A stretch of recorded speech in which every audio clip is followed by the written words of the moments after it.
This woman was so eager that as soon as she arrived at her boyfriend's house, she started undressing. Unexpectedly, the boyfriend's roommate was also there, causing chaos. But the woman still ended up in bed with the man for some intimate conversation. G comes from a family of medical professionals. Everyone in his family is either a renowned doctor or a key figure in a medical company, except him. He's just a small-time salesman. But it's not because he's dumb. On the contrary, he's quite gifted. He mastered pathology knowledge in elementary school and later got into a top university. However, he chose to drop out before enrolling because it was all his parents' expectations. No one cared about what he truly wanted to be. So, Jamie started indulging himself, flirting around to mask his inner emptiness until he met the straightforward Annie. With Annie, he didn't need any pretense. Their relationship was simple. You need me, and I happen to need you too. But just as G was getting deeply involved, he confessed to Annie, only to be rejected. Annie's illness was worsening.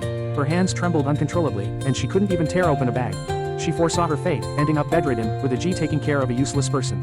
More importantly, she feared giving her heart only for G to leave her, enduring the pain of abandonment again. But G didn't understand.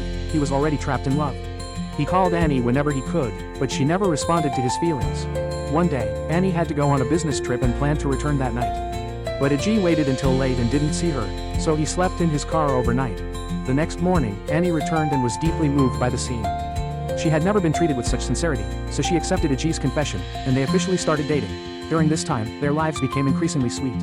They moved in together, and G's career took a significant leap. His pharmaceutical company developed a new drug for male diseases, which quickly became popular nationwide. In just a month, Jamie achieved a year's worth of sales. Afterward, he started traveling with Annie, who loved recording their daily life with a camcorder. G enjoyed working while leaning on Annie. Those were their happiest days. But the longer they were together, the more Annie sensed G's inner loneliness.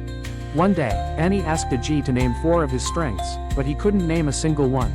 Annie immediately squatted down and listed over a dozen of G's strengths.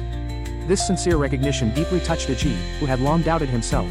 He stopped lingering in chaotic social scenes and went home to Annie right after work. Was he truly deeply in love? But on Annie's side, things were getting worse. She wanted to cut a photo but couldn't stop her hands from shaking. She wanted to calm down with medication but couldn't even open the bottle. This helplessness made Annie break down. She said some harsh words to G, hoping he would leave her. But G didn't understand the horrors of Parkinson's and told Annie he would pause his work to stay by her side. The next day, they attended a support group meeting. At the meeting, G wanted to learn from other family members' experiences, but an uncle told G that he loved his wife too. But if he could choose again, he wouldn't take this path because only those who have been through it know how terrifying it is to care for a severe Parkinson's patient.